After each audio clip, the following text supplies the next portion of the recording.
Hi, everyone. Welcome back to Mad Barn Academy. And if you're new here, welcome. I hope that you'll take some time to explore the other videos on our channel after you've watched this one. And if you like this video and the other videos that we post, please like and subscribe. The ongoing support means a lot to us. I'm Dr. Fran Rowe, one of the veterinary nutritionists here at Mad Barn, and today I'm covering part 2 of the two-part series on laminitis. If you haven't watched part 1, go ahead and do that now. In the first video, we basically went through an overview of laminitis, starting with normal anatomy of the hoof, what happens when there's inflammation, and finished out with the mechanisms that lead to laminitis. Today, we'll be finishing up our discussion on endocrinopathic laminitis specifically. So let's get started. Okay, these are our objectives for today. We'll be reviewing metabolic disease, the clinical signs of laminitis, and then strategies to prevent endocrinopathic laminitis. So as a quick review, endocrinopathy is the most common mechanism of laminitis. It's thought that 90% or more of horses that develop laminitis have an underlying metabolic disorder that results in insulin dysregulation and hyperinsulinemia. Additionally, it's the mechanism of laminitis that we can really address with dietary management, which is what we will be covering later on. So chronic insulin dysregulation leads to insidious or these low-grade changes in the foot over time.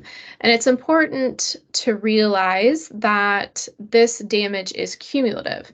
So what this means is that these horses are more likely to develop acute laminitis because they have exaggerated reactions to changes in blood insulin levels compared to normal horses.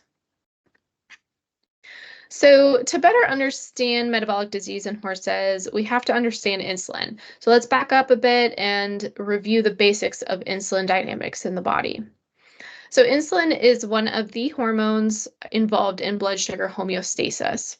The body can only function properly if blood sugar levels are maintained within a fairly narrow range, and the sugar in blood sugar refers to glucose.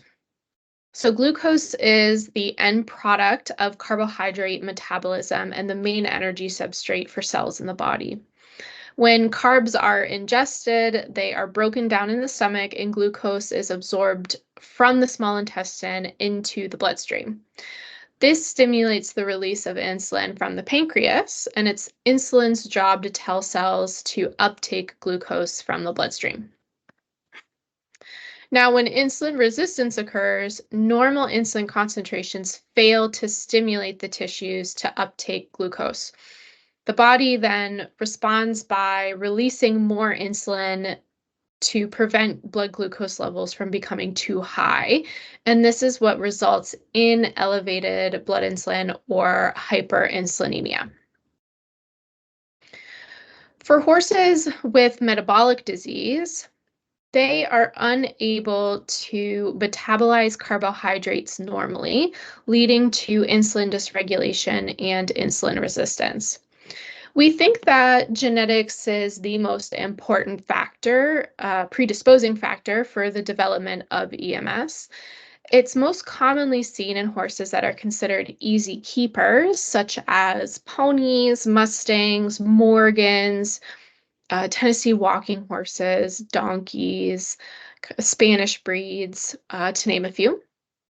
These horses are actually more metabolically efficient, meaning they're able to really efficiently turn low quality feedstuffs into energy and fat. While this might have been beneficial for their ancestors who grazed on, poor quality scrubby grassland, this genetic advantage really turns into a disadvantage in modern times. So modern management practices today have horses eating better quality feedstuffs while simultaneously being less active overall. Not surprisingly, EMS often coincides with obesity or regional adiposity, since these horses are better able to convert their food into fat stores and may not be exercising enough to burn off extra calories. And while obesity doesn't itself cause EMS, it can certainly exacerbate the condition. And that's why we often talk about weight loss for horses with EMS. So for horses with PPID, the overproduction of hormones by the pituitary gland in the brain results in generalized hormonal disruption throughout the body. In some of these horses, that disruption includes hyperinsulinemia, though the pathophysiology of that is still poorly understood. It's thought that about 1/3 of horses with PPID exhibit hyperinsulinemia, making them at risk for developing laminitis. So PPID, or Cushing's disease, occurs due to age-related degeneration of the pars intermedia, a particular region of the pituitary gland. It most commonly occurs in horses over the age of 15, with that likelihood increasing with age. So we've talked about how hyperinsulinemia is the underlying cause of laminitis in these horses. While they may not be acutely laminitic all the time, they are more likely to develop clinical disease. There are certainly some horses that don't appear laminitic or PPID from the outside, and we really have to rely on blood work to diagnose those conditions or diagnose the hyperinsulinemia. However, I would say that in most cases, there are clues that we can look for that make us suspicious that a horse is likely hyperinsulinemic and at risk of developing laminitis. So catching these changes early and intervening can thus reduce that risk. I've included a list of clinical signs consistent with acute laminitis.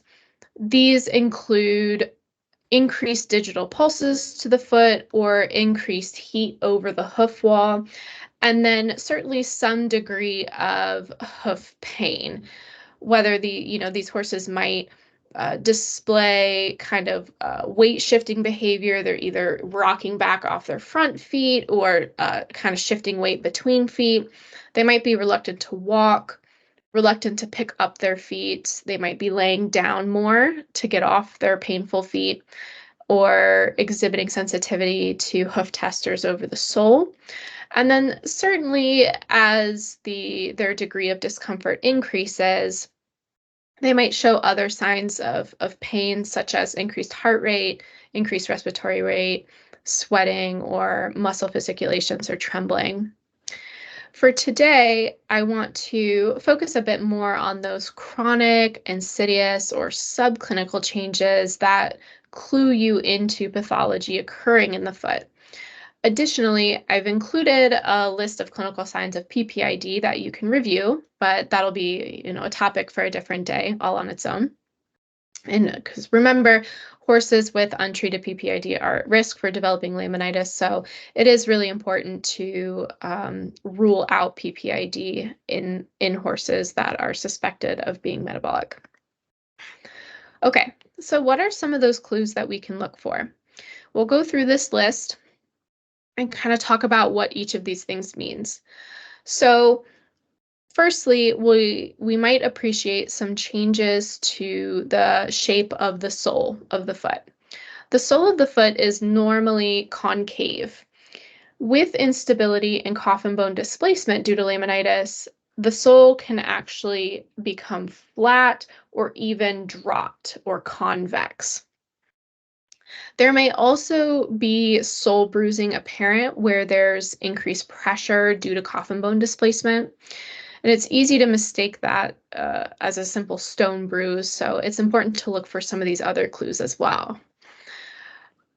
Still looking at the sole, we may also appreciate that the white line has become widened due to that laminar stretch that we talked about in the previous video.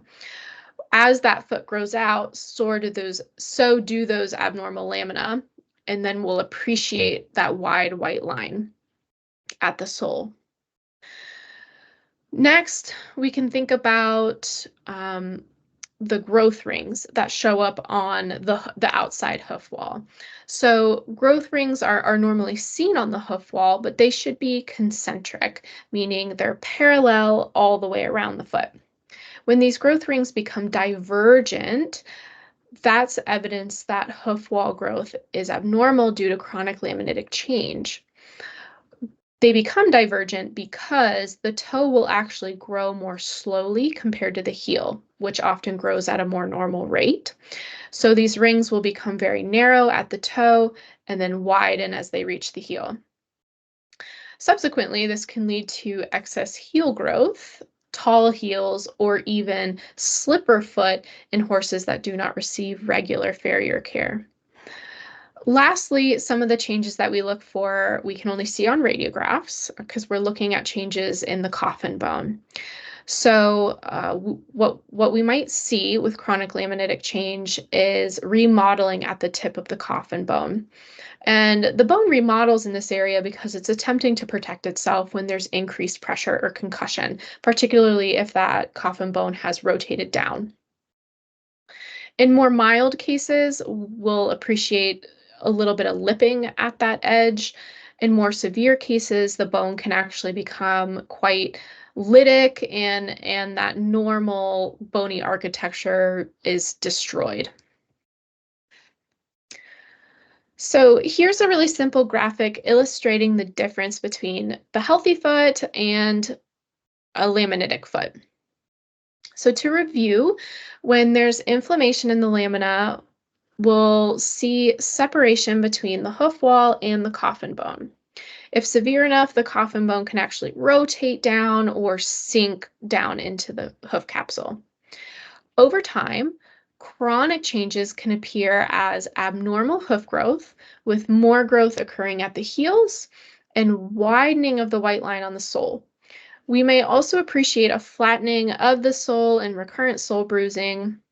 These changes, in combination with obesity or regional adiposity, or certainly signs of PPID or Cushing's disease, make us very, very, very suspicious of endocrinopathic laminitis caused by hyperinsulinemia. All right, so now let's talk about what we can do to intervene and reduce the risk of laminitis in these horses. Our prevention strategies involve both dietary and some management changes. For diet, our goal is going to be to reduce hydrolyzable carbohydrates in the diet, maintain an ideal body weight, or promote weight loss if applicable, provide a sufficient amount of protein, and meet vitamin and mineral requirements to balance the diet. For other management, we're often looking to increase exercise whenever possible. Additionally, your veterinarian may elect to use medications that accelerate weight loss, like levothyroxine, improve insulin sensitivity, like with metformin, and or treat PPID with pergolide, if that's applicable for your case. So firstly, when we want to reduce hydrolyzable carbohydrates in the diet, we're looking really to feed a forage-focused diet. So hydrolyzable carbohydrates are the carbs in the diet that actually contribute to a glycemic response, meaning they raise blood insulin levels. Because we want to minimize insulin dysregulation, our first objective is to feed a diet that is low in HC. You can calculate HC by adding together the ethanol-soluble carbohydrates, or simple sugars, plus starch from the percent dry matter column on a forage analysis, and I have an example of that in the next slide. We ignore water-soluble carbohydrates because that value includes non-digestible carbs that do not contribute to the glycemic response.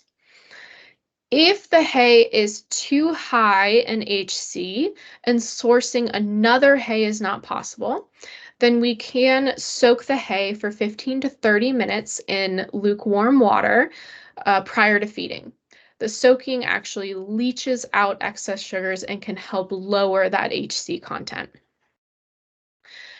Pasture grasses, particularly during spring and fall, are quite high in hydrolyzable carbohydrates.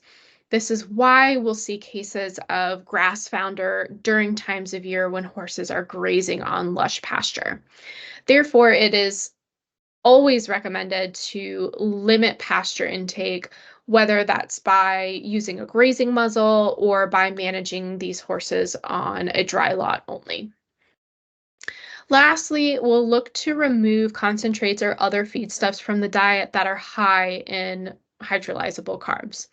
It's important to note that even some ration balancers are too high in HC, so it's really important to assess all the feeds in the diet. If a carrier is needed at meal times, whether that's to mix supplements into or just mental stimulation while other horses in the barn are being fed, appropriate alternatives include grass forage cubes or pellets or beet pulp. Okay, so here's an example of a forage analysis or part of a forage analysis to show you guys how to calculate the hydrolyzable carbohydrate content. So we want to add together the ESC and starch from the percent dry matter column. And for horses with metabolic disease, we aim to feed forages with an HC less than 10%. All right, next, we'll aim to maintain horses at an ideal body weight. And this might mean first instituting a weight loss program for an overweight horse. For horses that are already at an ideal body weight, we can generally feed free choice hay. It's estimated that a horse at maintenance or in light work will consume around 2% of its body weight in dry matter daily. For horses that are overweight, we'll restrict this ration to control caloric intake. Often we'll recommend feeding 1.5% of body weight in forage daily, which is the minimum dry matter requirement to maintain gut health and satiety. And it's really important to monitor these horses carefully as they're often easy keepers and prone to gaining weight. So sometimes we'll have to adjust the hay ration accordingly. So I've given an example of how to calculate the amount of hay to feed for your horse given its body weight. If we have an 1,100 pound horse that's at ideal body weight, we're going to multiply that by 2% or 0.02, and that's going to give us 22 pounds of forage per day. If that 1,100 pound horse is overweight and we're aiming for weight loss, we're going to multiply by 1.5% or 0.015, and that's going to equal 16.5 pounds of forage per day. Next, we want to provide sufficient protein in the diet, but not excess protein. In general, horses at maintenance or in light work will meet their protein requirements with hay, and feeding additional sources of protein is generally not necessary. We recommend avoiding diets high in protein for horses that are metabolic because research has demonstrated that protein can exacerbate insulin resistance over time. So this means avoiding high protein ration balancers or feedstuffs like alfalfa.